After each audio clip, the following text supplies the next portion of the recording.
Without the love, she coming through tonight. I tryna fuck no move to fight. Let's put our differences to the side. Let's go. You get a nigga like me, don't hide. Without the love, she coming through tonight. I'm tryna fuck no move to fight. Let's put our differences to the side. To the side. I risked you up, don't you lie. I'm not a hustler, I'm out the way. I'm out the way. Ain't no bitch, but don't even. Hello, happy Sunday. Welcome to the Mrs. Best Reviews channel. I'm Mrs. Best. We're here to go over Life After Lockup, the latest episode to air, titled TikTok.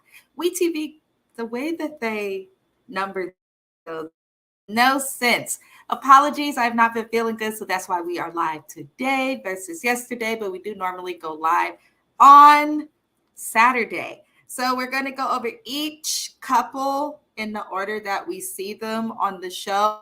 And that is how we shall format this. If you have any questions, any comments, opinions, feel free to leave a comment. We will respond and highlight you. So we're going to start with Brittany and Keyrock. They're the youngest couple. They're also the first transgender couple. Keyrock was born a female and in the process of transitioning to male. Nothing really happened with this couple. The last we saw, they were like jumping out of a plane because in order for Keyrock to want to marry Brittany because she's tripping on kids and weddings and all of that, he was like, prove you're a ride or die and risk your life by jumping out of a plane. I thought that was corny, but they jump out the plane. When they get to the bottom, I thought there would be something spelled out because he's proposing. But he just had like the poster boards that we used to bring to school for like presentations and things of that nature. Like, will you marry me? And they didn't spell me correctly. It was M-I. For those who don't know, me is spelled M-E. Anywho, that's literally all that happened with them. She accepts the proposal. She calls her grandmother. You know, everybody was happy. So congratulations to them. Moving on to the next couple, we see Louie and Melissa. Melissa's sister, the one with the dreadlocks, done snuck her little ass into the Love After Lockup Facebook group.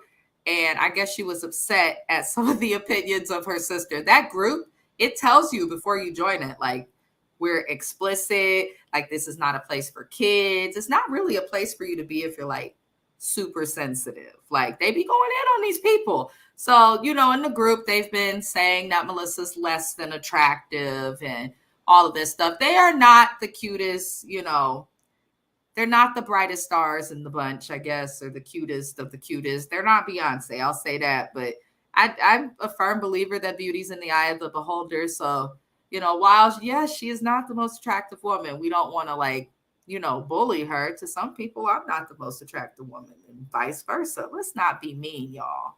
Let's be a little nice. But her sister got mad at the comments that are coming for have been coming at Melissa. And the thing is, Melissa's been a bitch to Louie on this show. She's been like kind of crazy with the high school fantasy. She's already caused him to have to do more time in prison when he could have been released a while ago. And, you know, she's complaining about him being with his mom. But there's a girl, what if you have to worry about him being with his mama and a bunch of other people? Like, Melissa's ridiculous. So we see Louie's making her breakfast in this episode, and now she's suddenly realizing that she should be grateful, and she's acting surprised that he knows how to make breakfast. I'm like, I went to prison, but that doesn't mean that the man is like incapable of surviving. Like, relax, Melissa. Anywho, so she now feels like she should be grateful for some of the things that he has done, and I'm like, it took all of this for you to become grateful. You're lucky this man didn't want to leave your ass. And that is the honest to God truth. She is lucky he has not left her ass. So basically, Louie ends up asking her if she wants to come down to, if she wants him to move to New Jersey, right? Which was supposed to be the plan, but she has them on some sort of weird pause and all of that stuff. You know, she says she doesn't know as of now, and she wants him to meet her family. And we already know her family doesn't think highly of him already because, one, he's on drugs, and one of her sisters, we found out on Love During Lockup, had a spouse, the father of her kids. He had a drug problem. I guess he passed away. So she's understandably concerned for Melissa and what's going on with her. So the family's just not looking forward to it. So they're supposed to be going to a family barbecue, and they arrive at the barbecue. And the first things we hear Melissa's dad say is, "One thing about my daughter, if there's trash, she's going to find it." I'm like, oh, damn. Like, that's how you start.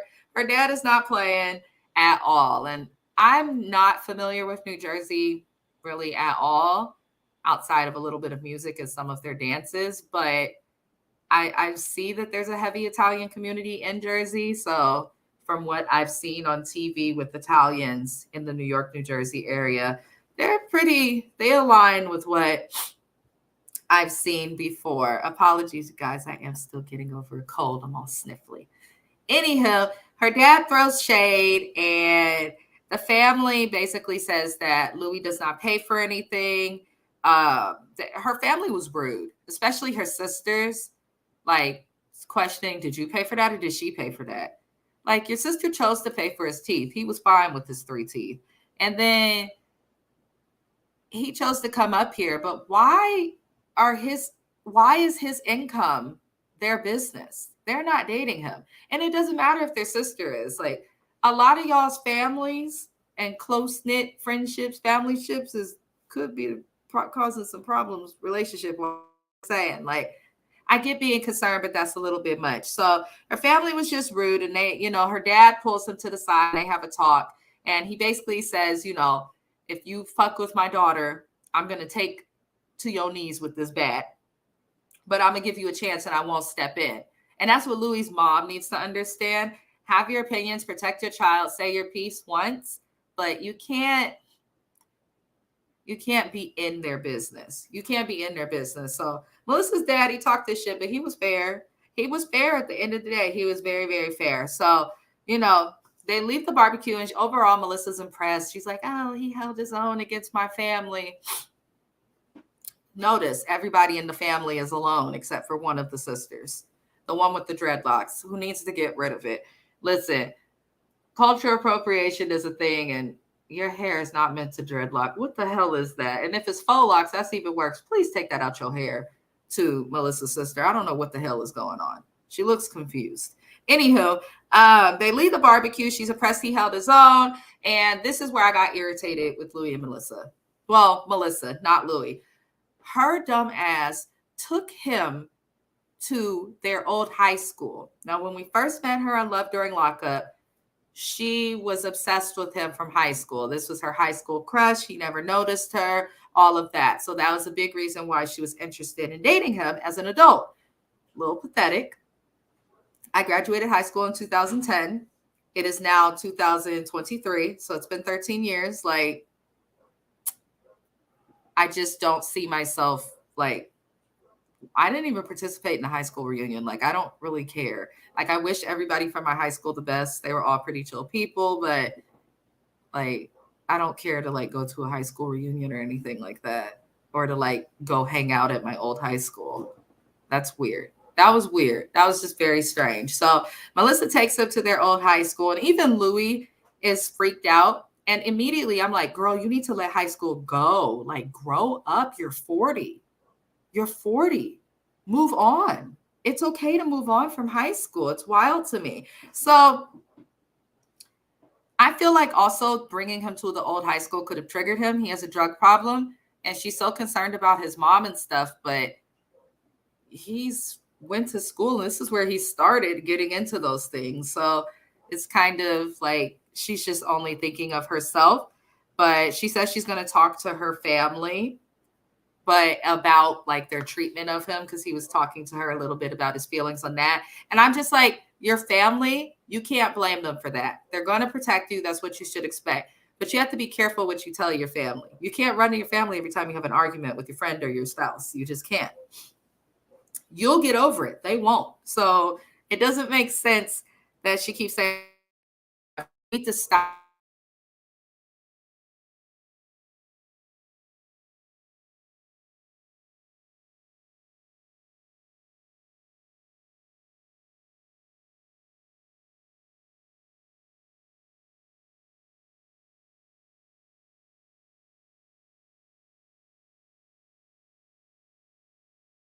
I found it super odd that she was strangely happy that she got to make out with Louis like on her high school bleachers, which I thought was a little weird. Um, I don't know. I just feel like you guys are 40, making out and getting like, getting hot and steamy, whatever the hell you want to call it, like foreplay, any of that at a school once you're like an adult, that's weird. That's weird. That's weird. That's very weird. And I'm not saying don't have sex in public. I've done it, but don't like at a school. That seems wrong. Anywho, we'll see what happens more with Louis and Melissa as time goes on. Do me a favor for those watching, like the video. We do recaps for multiple shows multiple times a week. We also do song reviews twice a week. So the next couple we'll go over is Lindsay and Blaine. And I'm going to do this quickly because I think true Love After Lockup fans know Lindsay is full of shit. I feel like her storylines are fake. Like she's just acting, and I don't see the point in us having to watch her. But she is with Blaine, and she claims that she's been a better mom. And we see that Blaine's son, Kagan, I don't know what the hell kind of name that is, but Kagan is living with them. And Lindsay's daughter is prepping to move in as well. Now, for those who are unsure, the background story on Lindsay's daughter, she didn't raise her. She was running around as a drug kingpin. She didn't raise her. Lindsay's mom is the one that raised her daughter. So we see her daughter prepping to come over there with her grandma, and she's really nervous about it. And it's the first time her daughter's been kind of more upfront with her feelings on this show and on camera. And I kind of felt for her because she said herself, her daughter said she's never been a real mom, so she doesn't know how it is to like live with her. It's different from just seeing them on the weekends. So Lindsay then says that she wants to get married and, basically have like, the normal family American dream stuff. And Blaine is still worried about her temper because, Lindsay's like a big ass child, in my opinion. I don't really look at her as an adult, even though she is an adult. And I feel like she caught really bad charges because they are more strict in southern states with charging people, but I don't feel like she's as big as a drug kingpin as she thinks that she was. Like, I just don't. Anywho, we then learned that Lindsay's mom is actually her stepmom or step grandmother, not her blood, but raised her since she was 6 months old. And they speak about raising a teenager and all of that. So, her mom's trying to prepare her. Even her daughter is a little bit nervous. Everybody's trying to prepare, and has nerves that are normal, but Lindsay doesn't. So I don't know. We'll see what happens. I don't really care for this couple, but out of respect for, the people who do, I will still recap it. But I'm going to just, what they say, when you don't have anything nice to say, don't say anything at all. That's what I'll do. So the next people we will go over is Chevelle and Quaylen. They are definitely meant for each other. She's just shaped funny. I'm trying to be like, I try, like maybe she just needs better hair, better makeup. No, like she doesn't have I don't know what's going on with Chevelle, and she just needs to figure it out. But it is what it is. The last time we saw them, their moms were arguing. Quaylen's mom was calling Chevelle's mom, saying the family's SpongeBob shaped. And honestly, she did not lie. But, Chevelle said she's sad that her mom doesn't want to pay for the venue. What do you expect? Especially the last time you left on this show, going off in the streets to where the producers had to tell you to relax. Like, what do you expect?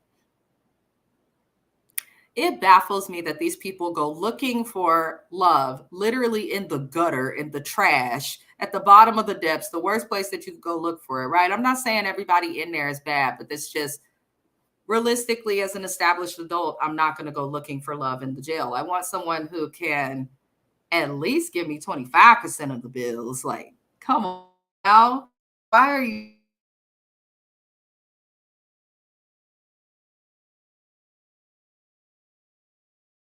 It interesting that Chevelle is upset that her mother doesn't want to pay. that your mom has not really ever supported this relationship. Her family has not supported this relationship.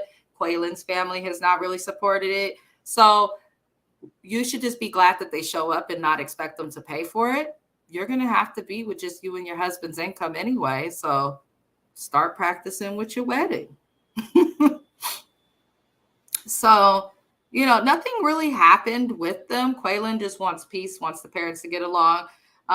Chevelle made some spaghetti that looked good. She made some spaghetti, a salad, explains that shape. I've seen that butter.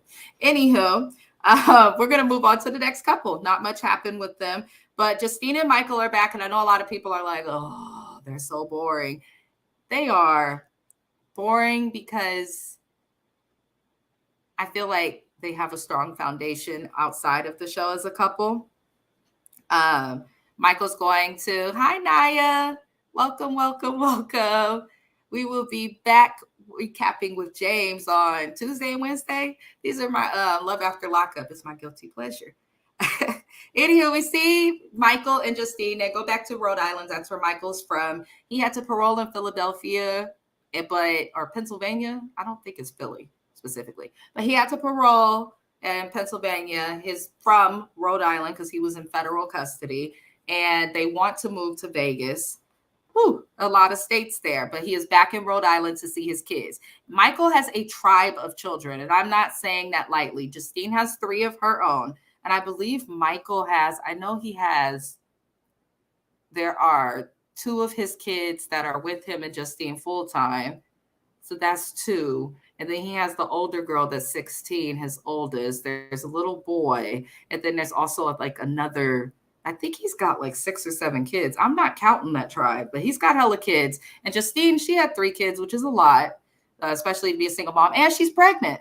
We know they've had their baby, but she's pregnant. So they're going on the way to see Michael's kids that stay in Rhode Island. And they say they don't want the kids to mention the fact that they're trying to move to Las Vegas, which I think is stupid.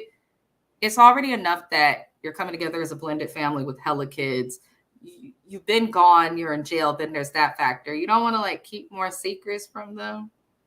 Just be honest. Kids are smart. Just be honest as you can in the appropriate way for their age range. So not much happened, but these people rented an entire Sprinter van for them and their kids, and they took up every fucking seat. That's too many children. I don't believe in that. Honestly, if my husband wanted a kid, because I'm one of those women that's good if I don't have kids, but if my husband says to me, I want to have a baby, I want to try, I will happily do that for him once.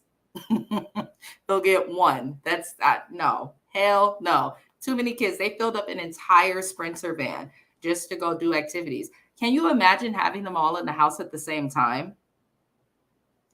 They need a mansion. I don't understand where their money comes from either, but that's another topic. Anywho, Justine's daughter, her oldest daughter, who's 18 and she got accepted into University of Nevada, Las Vegas. So congratulations to her. Also, prayers to all the victims and those impacted by the shooting that happened there recently. I have a friend that goes there, so I know that can be extremely scary. There's mass shootings everywhere, and we hope that people can at least try to heal and stop with all the violence. Guns are not for all of that. Anywho, Justine's daughter tells Mike's daughter on accident that they're going to move because they're bonding, which is good. And Mike's daughter just explains how she's a little bit jealous because she doesn't get to be with her dad every day, and these people do, and he's been gone for years, And she just explains that it's been hard, but his kids are really mature. And we noticed that on Love After Lockup. These children are usually extremely mature. Usually when your parents are immature, it forces you to grow up. So it's just good to see these kids is able to communicate and whatnot, and they're getting along. That's a plus. The last couple we're going to get into, and be sure to like the video if you're watching now or if you're watching the live replay when we are no longer live. I appreciate especially every single person that watches, participates, comments, all of that. Without you, there'd be no point in me being here. So thank you. We're going to go over Taylor and Chance. So we see them laying on the bed, and Chance is just becoming like the worst of the worst. I truly believe he's back on drugs. Now, he makes a joke while laying up with Taylor and their kid, and it's always him laying around while she's doing something. Notice that. But he makes a joke about his kid. He's like, this kid, because he comes from UB, he's either going to go to law school or need a lawyer. And Taylor's like, wait, Chance, that's not funny. I'm just like, I'm gonna need Taylor to speak with some damn authority in her voice, like something. Assert yourself, sis. What do you mean? If someone says to my child, you're either gonna be a lawyer or need one, fuck you mean? You better speak only positivity upon this tiny human. Like, really? Who says that? Anywho, we last saw Chance had a friend. He claims he had a business in prison. No, he didn't. Basically, he had some shady scam that was probably nefarious and illegal going on in prison with his friend. You should also know you don't have no real friends from there. Bob O. His friend lent him $1,000 around the time that he was taking in, accruing credit card debt and loans and all types of stuff. And Chance never paid him back. Bob O said, you better pay me back or I'm going to come see about it myself. Basically threatened him. So Chance is telling, the confessional, this is the worst thing I think any person can say about their partner. Bobo is upset, but he does not want Taylor, his partner and spouse and mother of his children, to know that she and those children's security and safety is at risk. He doesn't want her to know that her safety and her children's safety and his kids' safety is at risk. Let that bullshit just sink through the logical minds that you have if you're watching this channel. How can you, as not even as a man, but as a person, be okay with not letting someone that you love know that they're in danger? Letting them know that they're in danger can make them more aware and lessen their danger. Chance is terrible. And, we saw on the last season, we met Chance's son that he didn't raise either. I want to know what's going on with the son. I do. I think Taylor should just try to build a relationship with his son, leave Chance, and make it to where at least, her son can know Chance's son. Like, she needs to really rid herself of him. But in real time, we know they are broken up. So Taylor is a twin and her sister Bobby comes over. Bobby lived with them in the beginning and she moved out because Chance really didn't want her around. Bobby ended up relapsing, getting back on drugs, but now she's doing good. She's gone to rehab. She's sober. She's working and she's got a new man, a black man. You go, girl. So basically Taylor tells Bobby of Chance's behavior and Bobby says what we all know. There's zero trust between them as a couple. And Taylor doesn't know if Chance can change, and she's starting to admit that. And this is why she has not married him yet, which is good. So Bobby then says she has something to tell everybody, and it turns out she's marrying this man that she's dating. So congrats to her. And Taylor says to her sister, I don't want you to marry a guy like Chance. Like, how can you say you don't want your sister to marry a guy like the one you chose to have a baby with? Like, I just don't understand why she wasn't on birth control, why she chose to keep the baby. I have so many questions, but it is what it is. So, Chance is surprised that Bobby is getting married before him and Taylor. And I'm like, this guy just has no discernment, none whatsoever. He just does not see anything. That's how I know he's high on something, because you have to be that high to be that fucking like delusional, pretty much. So we then meet Bobby's fiance Scott in another scene, and Chance is getting all weird. He's trying to be extra social, like they're going to be close. And for some reason, they leave together. And right after they leave, Taylor and Bobby notice that there's a car that keeps driving by. And then we see that Chance and his dumb ass are out at he wants to buy an old limousine, a 1997 limousine, talking about it's going to be a side hustle for him and Taylor to make some money. The guy is telling him you're going to make like, $1,000 in a night. Not in no 1997 limo. Who's going to pay you all that money for a 1997 limo? He said $7,500 for a 1997 limo. I live in California, one of the most expensive places to live in the country. I believe the third. You can get a used car for $1,500. So why this limo costs $7,500 and does not run, I do not understand. And why Chance thinks that it's smarter to buy that limo than to pay some bills with that money is baffling. It's every time I come into good amounts of money, tax season, things of that nature, I always check, what can I pay off? What bill can I get covered for the next few months? Like, that should be how you manage your money. But we know that Chance is terrible with money. He's only been out for less than 3 years, and he's already accumulated over $40,000 in debt, and he hasn't gone to college. So I don't know how the hell, and he's just not paying anybody back is what it looks like. So Bobo then pulls up to Taylor, and he's asks where your old man is, and says, look, I'll be coming back around here. You tell Chance TikTok. Ergo the name of the episode, and that is the last we see. I don't know if this is real. There's no way that I think any woman who's a mother can be that naive. And if so, then she's a danger to her own kids. I feel like it's fake. I don't think Taylor would do all of that and put her kids at risk for this. So I'm hoping that this is just some pre-produced bullshit from the network. That's what I hope, because I'm like, ain't no way this man is on camera pulling up on this lady and her children, threatening somebody on camera, and he was in jail with Chance. Someone on parole wouldn't do that, at least not in the open like that. So I don't fully buy the storyline, but if it is true, and all I can do is recap what I see, girl, run. But we know they're not together in real time. So that's all we saw on this episode of Life After Lockup. We will be back again next Saturday instead of Sunday. I've been fighting a cold. Child, I just have not been feeling well. Be sure to be on the lookout for Be Money, Be Manifested. She is a poet, a rapper, an artist, a creative, as well as a philosopher. She's many things, and a friend.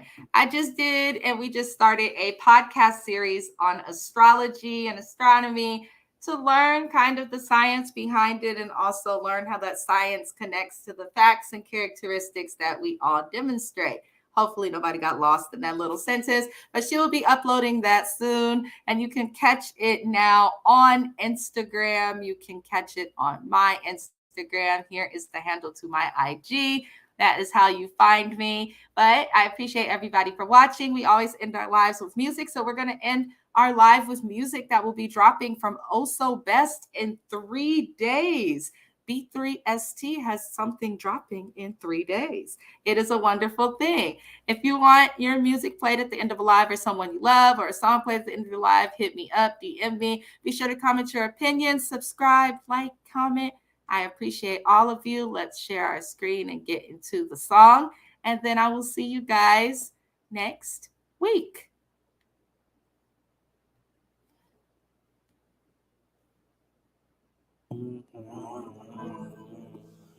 You don't even know the rest.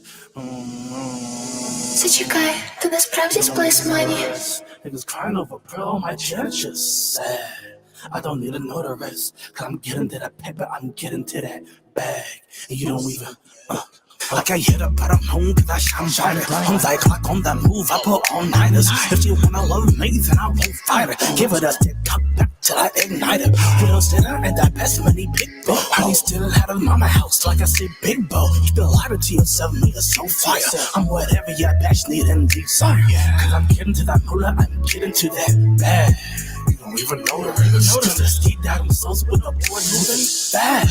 You don't even know the rest. Niggas crying over pillow on my chest, just sad. I don't even know the rest. Cause I'm getting to that paper, I'm getting to that bag. You don't even know about you. Watching in for the whole verse, it feels so immaculate. From my possible, the pimp kept the stone and the smack. I don't need to go that route, got the gift of gas. To take your girl till you wanna be my ass. If you didn't know the rest, just try to rest, telling you the whole recipe. Are you running left eye over that pearl or that shake? Take your time, think about it, don't start the trip. Cause I'm getting to that moolah, I'm getting to that bag. You don't don't even know the rest. The ski down souls with a board moving bad. You don't even know the rest. Niggas crying over pillow on my chest. Just sad. I don't even know the rest. Cause I'm getting to that paper, I'm getting to that bed. You don't even know.